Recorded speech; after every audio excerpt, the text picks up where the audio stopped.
Okay, I guess this thing is on. All right, so I want to kind of shake everyone up a little bit. I kind of want to mess with your brains a little bit and expand the levels of your consciousness today. That's a tall order. We're going to talk a little bit about physics. We're going to talk a little bit about Buddhist scripture. I'm going to try and get it all in a respectable time. But the most important thing I want you to think about as I'm talking is this fundamental question. Who are you? And I ask this beyond who your parents told you were, who your schools and educational systems have told you were, and who you were before all this conditioning was put upon you. The reason I ask is because who you believe you are and what you think yourself to be will actually dictate the nature of your reality. One of the best examples I can give of this is if somebody's very unhappy and they assume that the world is out to get them and they assume that there's darkness around every turn and every person that they meet is sort of evil and malevolent, then that's the reality that they're going to experience. Likewise, if you have someone who's a real Mother Teresa type who believes that everyone is inherently good, then you know what? All the little slings and arrows that life throws at them are going to be seen as either a blessing or something to overcome in light of this greater security within life.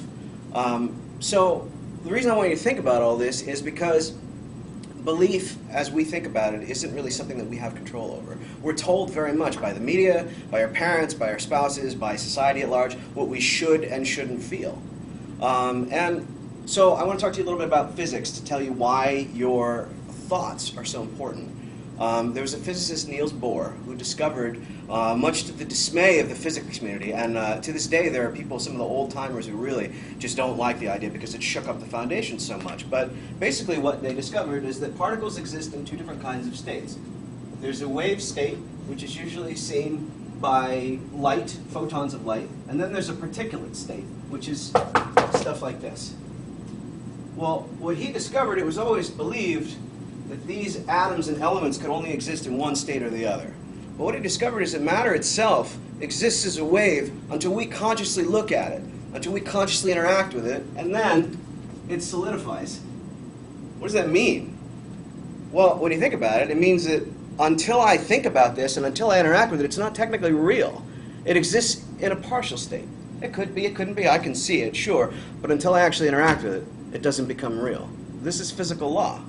Now, you got to get your head around that a little bit, right? Because that's a lot to chew on. You're basically saying that, well, so you're saying that my thoughts have a direct impact in reality, and the answer is, yes, they do.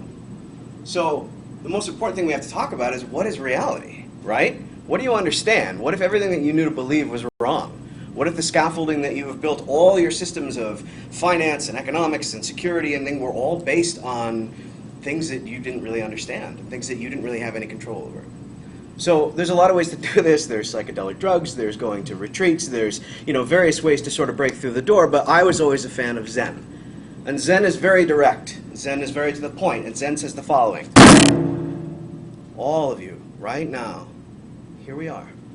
Do you follow me? We're all present in this moment. This action brought your attention up, not your ego, not your intellect, not the part of you that questions and drones. Right now, you're present. You're riding with me. What's fascinating about this now, this present, is that 5 years ago, 10 years ago, it was now, then, too. And when you go home and you think about this tonight, and it really starts to cook your brain a little bit, it's going to be now, then, too. Everything that we know is built upon this scaffolding of this constant expanding present moment. Everything. Now, you ask yourself, well, why do I care about this knowledge? Why is this even important? Why do people spend thousands of years in the monastery to do what I just demonstrated in 2 seconds? The reason it's important is because now you can catch yourself. If you ever notice when you see the flashes of lightning during a storm and then you wait a few minutes for the thunder, that's presence. That's awareness. That's understanding of the now. Every other thought is erased from your mind. All you are doing is experiencing the moment. Now, to experience this moment, this now, constantly is impossible. The brain can't do it. You always fall back into concepts of linear time. It's just the way it goes. The only people who can stay in that constant state are the monks and the madmen. And I'll leave it to you guys to decide on which end of the spectrum I fall on that end. But the important thing about this tool, about this awareness, is that you can do it whenever. You can do it when you work out. You can do it when you're getting ready for a big presentation, for example. You can do it right after that guy cut you off at road rage. Because if you think about this presence, you can snap into it. And the presence can stop you when you do things like, oh, I suck at math. Well, who told you that? Did a teacher tell you that? Did your parents tell you that? Did you have an exam or two that solidified this belief? So I want you guys to think about, this is emptiness. This is pure, perfect, placid now, right? And on top of this, you have what your parents gave you, and what your school gave you, and what the bully in the 3rd grade gave you, and then what your employer gave you on the top, right? And most people that you talk to, you're never seeing this. You're never seeing the heart of it. You're always seeing these layers that people put out. And so if you think about how you respond automatically to certain things, or how you get trapped in certain patterns, this consciousness, this ability to be present, will help you to start slipping away these layers and discovering who you are. So I want to give you guys a quick acronym to take home with you so that you can start thinking about this. To actually fully awaken each of you is a much, much, much more complicated process than we have time for. But this will put your foot in the door at least. And once your foot's in, you can sort of wiggle around from there. I don't know if anyone meditates, and meditation can be doing something like sleeping well. They talk about enlightenment. They say before enlightenment, chop wood, fetch water. After enlightenment, chop wood, fetch water. It's a perceptual change, but how you deal with things is different.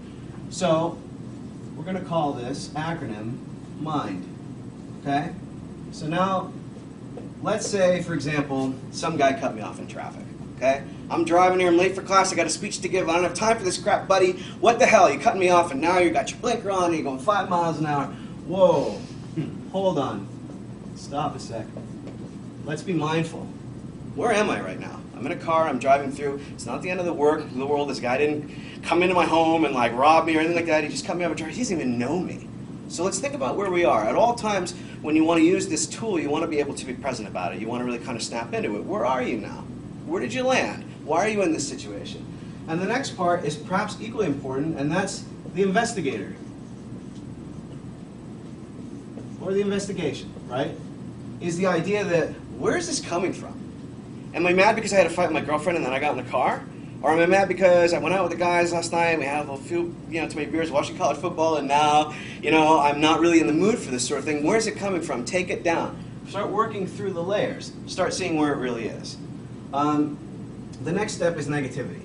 And negativity's tough, right? Because you can't tell people that they need to smile all the time, they need to bring more light into their lives, because, yeah, that's great, but, my credit card people are still going to call me on time, and I still have to pay back my student loans, and there's people who are still going to cut me off in traffic. But if you think about something happening, right, the odds are equally as good that they're going to get better as if they're going to get worse. That's statistically the way it goes, right? If something is really going badly, well, that's the focus, is we tend to consume ourselves the idea that it's going to continue to do so, and it doesn't always necessarily the way. So you want to try and find a little bit, not necessarily a happy light spin, but the best of all possible scenarios. Not all scenarios end well, but you can at least take the best of the bad as opposed to the worst of the worst. And the last is disassociate. Now, the thing about this is that it's tough, because you want to make sure that in order to experience this presence, this now, right, this immediate moment, you have to detach yourself a little bit.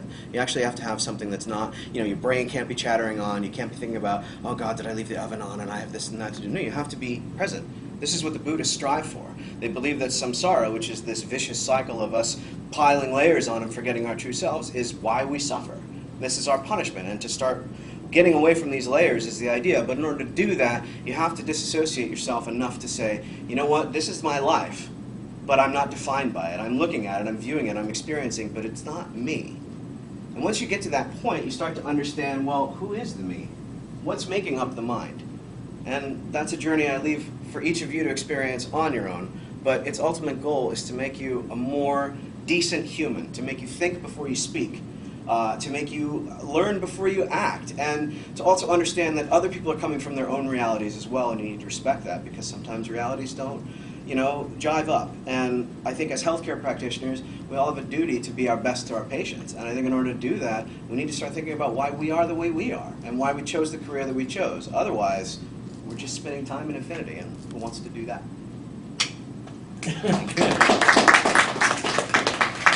What a great speech to end on.